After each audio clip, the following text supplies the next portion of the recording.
What we're doing today is continuing what we started last year. Last year we had awareness sessions for retailers, telling them about their rights and responsibilities related to consumer rights and protection law. Today we'll add to this negotiating some set of drafted policies. We started a new approach now in DED. Whatever policy we'll start having will always involve the retailers with us in developing those policies to reach a final draft that will serve better objectives and goals. First of all, I'll give you an overview about DED. The mission of DED is to create an environment for sustainable economic development to enhance the welfare and prosperity of Dubai and the UAE, and we achieve that through developing and enhancing economic policy and regulations, providing efficient service to local and international investors and businesses, identifying and supporting a growth of key sectors. DED was established in 1992, but in 2008, His Highness Sheikh Mohammed bin Rashid, through a decree in October 2008, he expanded the mandate of DED by giving DED more responsibilities, such as planning and regulating the overall economic performance in Dubai, and adding more functions to DED, such as being responsible of the foreign direct investment through the Foreign Investment Office, and regulating the export development through the Export Development Corporation, and being responsible of developing the retail sector through the Dubai Event and Promotion Establishment, and enhance and develop the SME sector, the small and medium businesses, through Mohammed bin Rashid establishment. As you noticed, this decree consolidated 4 agencies under the umbrella of DED: Foreign Investment Office, Export Development Corporation, Dubai Event and Promotion Establishment, previously named as Dubai Shopping Festival Office, and Mohammed bin Rashid Establishment for SME Development. Now we'll move on to the Commercial Compliance and Consumer Protection Division. In DED, after issuing the license, we're responsible of making sure that all businesses are compliant with the regulation and laws implemented here in Dubai. And today, since we're talking about consumer protection, we'll just give you a very brief overview about the consumer law that was issued by His Highness Sheikh Khalifa in 2006. To regulate the relationship between retailers and consumers. What does it mean? It is in Dubai, we just don't concentrate on consumers. Even though the law is called Consumer Protection Law, it's about establishing a healthy atmosphere for businesses in Dubai and having fair trade to benefit both retailers and consumers and businesses, and to promote a healthy trading environment which is transparent and regulated. You've been hearing about Know Your Rights, and you saw a lot of those stickers. We try to illustrate those rights in a very simple language. We have 5 rights that we have to concentrate on. The right to safety, it is the right of each consumer to be protected from any product that might harm his health. And the right to know the information related to the product that he's buying, details such as ingredients and component that this product is made of. The right to choose from different alternatives of similar products with a competitive price. The right to representation, which is the right to express opinions and develop the products that are in the market. And the last one is what we're conducting now here, the right to be informed. By law, it is the right of both consumers and retailers to be informed about the clauses of the law. What is the benefit for retailers? It helps the retailers definitely by knowing the consumer laws to provide better customer service, to build up a very good relationship and customer loyalty, and to have healthy competition environment, and to protect the retailers against inaccurate consumer complaints. We noticed a lot of cases that it's the other way around. The consumer try to use the retailer in improper ways. So in DED we always try to make sure that we're implementing whatever is appropriate. But on the other side, what are your responsibilities as retailers? We try to encourage retailers to avoid misleading advertisement, make policies such as exchange and refund very clear. The products should be sold in the UAE currency. You have to provide receipts with the details about the products. And for the used or repaired products, you have to mention how is the condition of the product when you received it and when you give it back. And if there are any warranties or guarantees, you have to specify them. And you have to ensure, this is very important, you have to ensure that the salespeople or the people who are trying to market for the product, they know the details, which takes us back to the right of knowing the details of the product. How do we help retailers in DED? First of all, we always encourage to have healthy relation between consumers and retailers.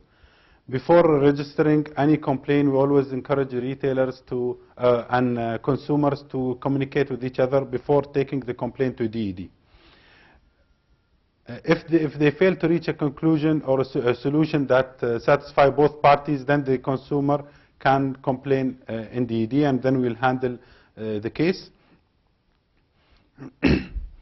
Eventually, if the case is valid, then we'll take steps in solving this case. Is it good to have complaints? We see it from DED that it is a very good development tool to have a complaint. You can always use the complaint to develop your products and services. And it is a very honest feedback.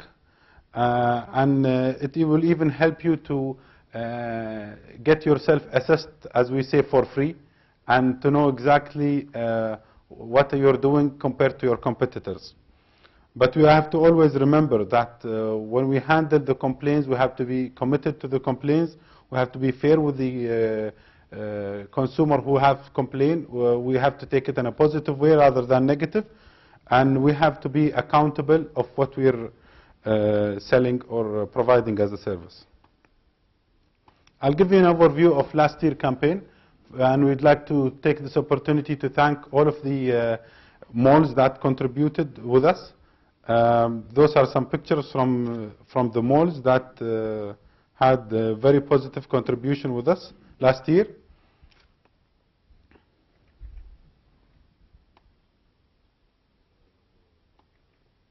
Now, before we start the policies, those policies are now a draft.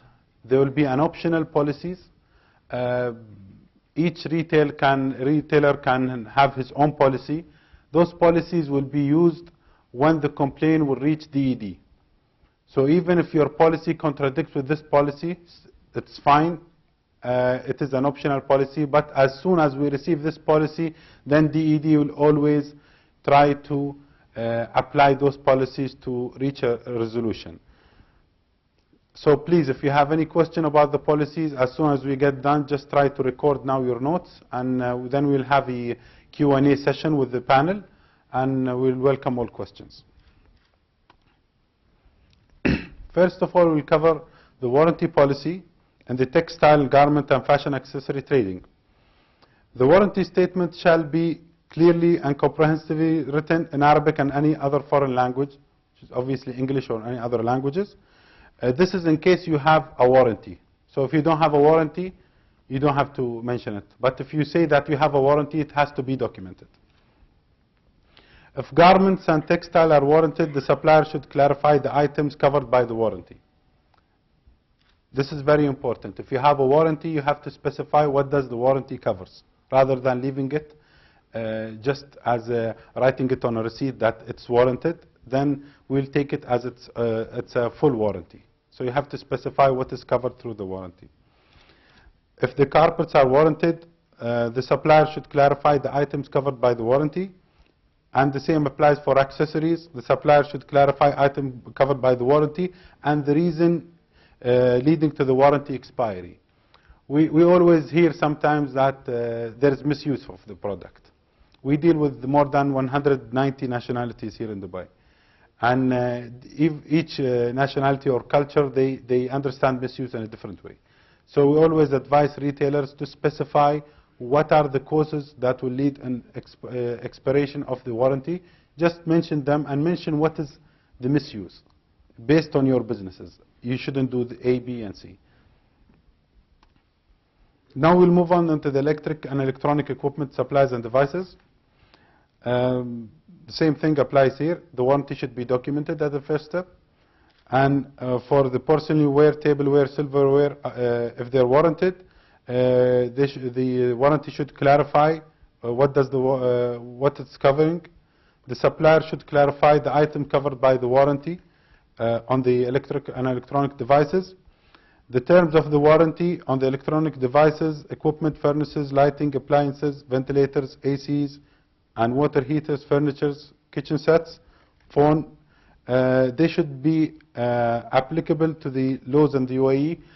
And in addition to that, they should fit the environment of the UAE. Some of the electronic devices, the electricity does not fit the local electricity. The environment cannot, does not suit this product. Those products are imported and they don't fit our environment. So you have to make sure that they're compliant with our environment here and laws.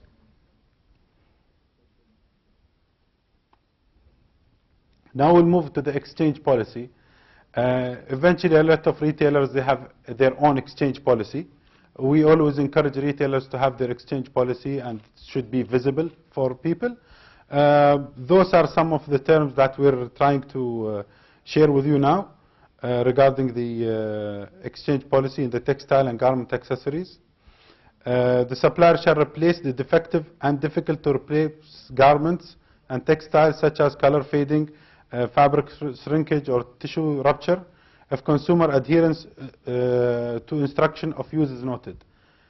This takes us back again to having an instruction for consumers on how to use the products. It is always advisable to have an instruction, even though it's simple or some sort of illustration. Doesn't have to be a lot of documentation. Just to tell them exactly how to do it. And most of the textile and garment, they have it as tags at the back of the shirt or the garments. It mentions how to use it, how to wash the clothes and everything. We always encourage that. And if the product when sold was defected and difficult to repair, then we will encourage replacing it. But we will never object if the retailers, they want to win more customers and they will exchange any product that a customer walks in back with it. This is up to the consumer. We will never impose this. But what we will make sure of is that if there is a defect in the product, then we have to encourage the retailer to change it. The supplier shall clarify to the consumer how to use the product. This is exactly what we were talking about in more than one language. The supplier shall replace the carpet when found defective. This applies to carpets similar to the other sections. Again, if the consumer adheres to the instructions of usage. And same apply to accessories such as shoes, watches, handbags, and sunglasses. They should be replaced, but under the condition that the consumer did not misuse. And the fifth point is very important, and we received a couple of complaints about it. Some of the businesses, they don't have a fitting room when they sell clothes, or the fitting room is used as a store, or it's not appropriate fitting room. Then after selling the product, they tell the consumer, it's fine, just go try it out and come back to us. When he comes back to the store, they don't have a similar size for the consumer. They'll tell him to buy something. But the consumer, initially he bought this because there is no